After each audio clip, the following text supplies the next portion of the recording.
ಯಾಕೋ ಇತ್ತೀಚೆಗೆ ಭಾರತೀಯ ಕ್ರಿಕೆಟ್ ಟೀಮ್ಗೆ ಗ್ರಹಣ ಹಿಡಿದಾಗೆ ಆಗಿದೆ. ಅದು ಪುರುಷರಾಗಿರ್ಬೋದು, ಮಹಿಳೆಯರಾಗಿರ್ಬೋದು. ಉದಾಹರಣೆಗೆ ತಾಜಾ ಉದಾಹರಣೆ ಅಂದ್ರೆ ನಿನ್ನೆ ನಡೆದಂತಹ ಪುರುಷರು ಮತ್ತು ಮಹಿಳೆಯರ ಕ್ರಿಕೆಟ್ನಲ್ಲಿ ಭಾರತದ ಹುಡುಗರು ಕೂಡ ಮುಗ್ಗರಿಸಿದ್ರು, ಭಾರತದ ಹುಡುಗಿಯರು ಕೂಡ ಮುಗ್ಗರಿಸಿದ್ರು. ಅದೆಷ್ಟು ಆರ್ಭಟ ದಾಂಡಿಗರು ಭಾರತದ ಪುರುಷರ ಟೀಮ್ನಲ್ಲೂ ಇದ್ದಾರೆ, ಭಾರತದ ಮಹಿಳಾ ಟೀಮ್ನಲ್ಲೂ ಇದ್ದಾರೆ.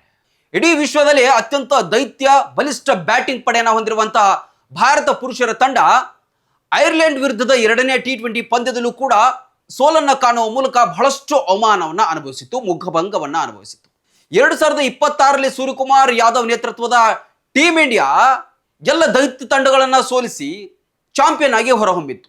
ಆದರೆ ಕ್ರಿಕೆಟ್ ಶಿಶು ಎನಿಸಿಕೊಂಡಂತಹ ಐರ್ಲೆಂಡ್ ವಿರುದ್ಧ ಸರಣಿಯನ್ನೇ ಸೋತಿತು. ಒಂದು ಮ್ಯಾಚ್ ಅನ್ನು ಸೋತಿತ್ತು, ಏನೋ ಕಾಕತಾಳೀಯ ಅನ್ನಬಹುದು ಅಥವಾ T20 ಕ್ರಿಕೆಟ್ನಲ್ಲಿ ಏನ್ ಬೇಕಾದ್ರೂ ಅನ್ಬಹುದು. ಆದರೆ 2ನೇ ಮ್ಯಾಚ್ನಲ್ಲೂ ಕೂಡ ಕೇವಲ 154 ರನ್ನನ್ನ ಚೇಸ್ ಮಾಡಿದ ಭಾರತದ ಬಲಿಷ್ಠ ಬ್ಯಾಟಿಂಗ್ ಬಹಳಷ್ಟು ಅವಮಾನವನ್ನು ಅನುಭವಿಸಿತು.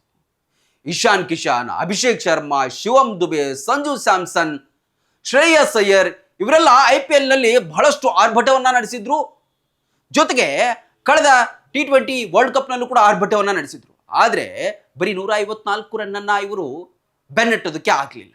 ಈ ಮೂಲಕ ಸತತ 11 ಸರಣಿಗಳಲ್ಲಿ ಗೆದ್ದಂತಹ ಭಾರತ ಐರ್ಲೆಂಡ್ ಜೊತೆಗೆ 12ನೇ ಸರಣಿಯನ್ನ ಗೆಲ್ಲೋದಕ್ಕೆ ಆಗದೆ ಅವರದ್ದೇ ನೆಲದಲ್ಲಿ ಸೋತು ಮನೆ ಕಡೆ ಬಂದಿದ್ದಾರೆ.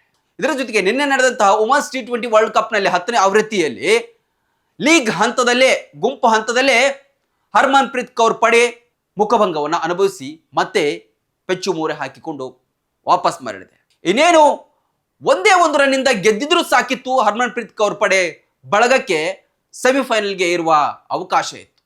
ಆದರೆ ಸೋಲುವ ಮೂಲಕ ಸೌತ್ ಆಫ್ರಿಕಾಕ್ಕೆ ಅವಕಾಶವನ್ನು ಮಾಡಿಕೊಟ್ಟು ಸೆಮಿಫೈನಲ್ನ ಹಾದಿಯನ್ನ ತಪ್ಪಿಸಿಕೊಂಡು ಮತ್ತೆ ವಾಪಸ್ ಮರಳಿದೆ. ಕಳೆದ ಬಾರಿ ವುಮೆನ್ಸ್ ಟೀಮ್ನಲ್ಲಿ ಇದೇ ಹರ್ಮನ್ ಪ್ರೀತ್ ಕೌರ್ ಪಡೆಯ ಬಳಗ ವಿಶ್ವಕಪ್ಪನ್ನು 50 ಓವರ್ನ ವಿಶ್ವಕಪ್ಪನ್ನು ಗೆದ್ದು ಬಿಗಿತ್ತು. ಆದರೆ ಈ ಸಲ ಗುಂಪು ಹಂತದಲ್ಲೇ ನಿರ್ಗಮಿಸಿರುವುದು ವಿಪರ್ಯಾಸನೆ ಅನ್ಬಹುದು.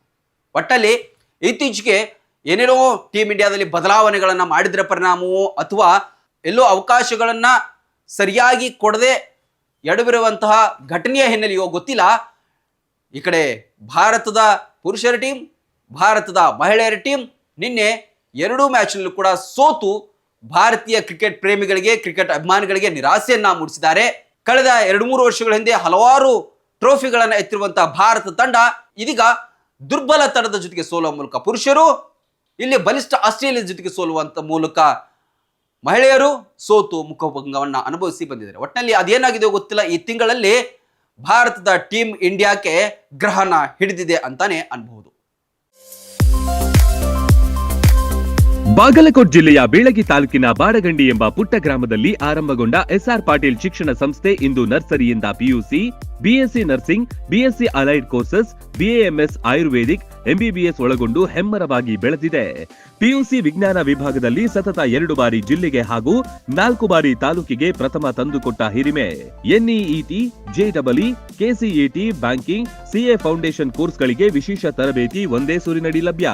ಉತ್ತಮ ಹಾಸ್ಟೆಲ್, ಗುಣಮಟ್ಟದ ಊಟ ಉಪಹಾರ, ಮಕ್ಕಳ ಸರ್ವತೋಮುಖ ಅಭಿವೃದ್ಧಿಗಾಗಿ swimming pool, indoor outdoor stadium, gym, music class, ಚಿತ್ರಕಲಾ ತರಬೇತಿ ಸೇರಿದಂತೆ ಅನೇಕ ಸೌಲಭ್ಯಗಳಿವೆ. ನುರಿತ ಬೋಧಕರು, ಲ್ಯಾಬೊರೇಟರಿ, ಶಾಲಾ ವಾಹನ, ಸುರಕ್ಷತಾ ದೃಷ್ಟಿಯಿಂದ ಸೆಕ್ಯೂರಿಟಿ, CCTV ಅಳವಡಿಸಲಾಗಿದೆ. ಹಚ್ಚ ಹಸಿರಿನಿಂದ ಕಂಗೊಳಿಸುವ ಕ್ಯಾಂಪಸ್ ವಿದ್ಯಾರ್ಥಿಗಳ ಮನಸ್ಸಿಗೆ ಮುದ ನೀಡುತ್ತೆ. ಅತ್ಯುತ್ತಮ ಶಿಕ್ಷಣಕ್ಕಾಗಿ ಇಂದೇ ಸಂಪರ್ಕಿಸಿ ಬಾಪೂಜೆ ವಿದ್ಯಾಸಂಸ್ಥೆ.